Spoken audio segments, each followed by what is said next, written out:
आता तुम्ही कुणाचा उमेदवारी अर्ज भरायला आलेला आहात आणि मी पाहायला आलोय किती जण उभे राहत आहेत ते कोण कोण उभं राहत आहे की कोणाला नेमकं इथे जरा पाठबळ दिसतंय कोण असं पाहायला आलेलं आहे.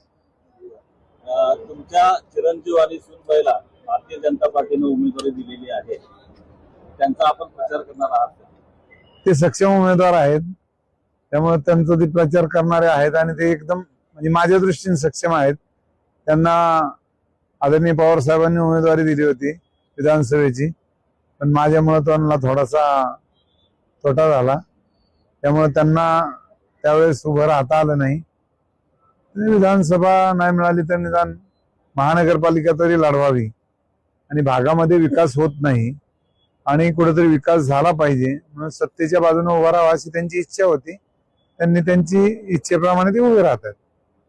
सुरेंद्र पठारे म्हणतात निधी मिळत नाही त्यामुळे आपण भारतीय जनता पार्टीमध्ये गेलेलो आहोत. बरोबर आहे, निधी गेले 15-16 वर्ष झालं, काही बरेचसे कामं प्रलंबित आहेत.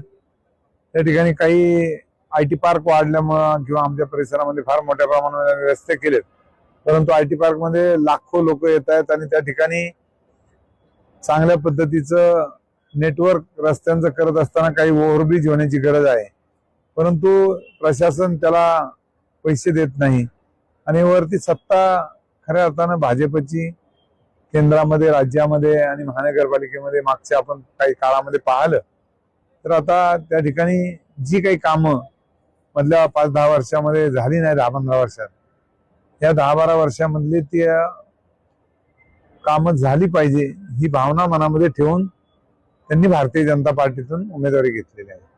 राष्ट्रवादीचे इच्छुक तुतारीचे आता त्या ठिकाणी तुतारीच्या उमेदवारांना उमेदवारच दिल्या नाही आणि फक्त घड्याळात ज्यांनी प्रवेश केला त्यांनाच उमेदवाऱ्या दिल्या, त्यामुळे ते नाराज आहेत.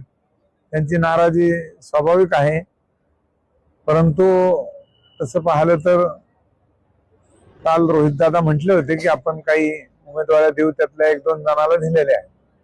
आपण प्रयत्न केले होते का त्यांना?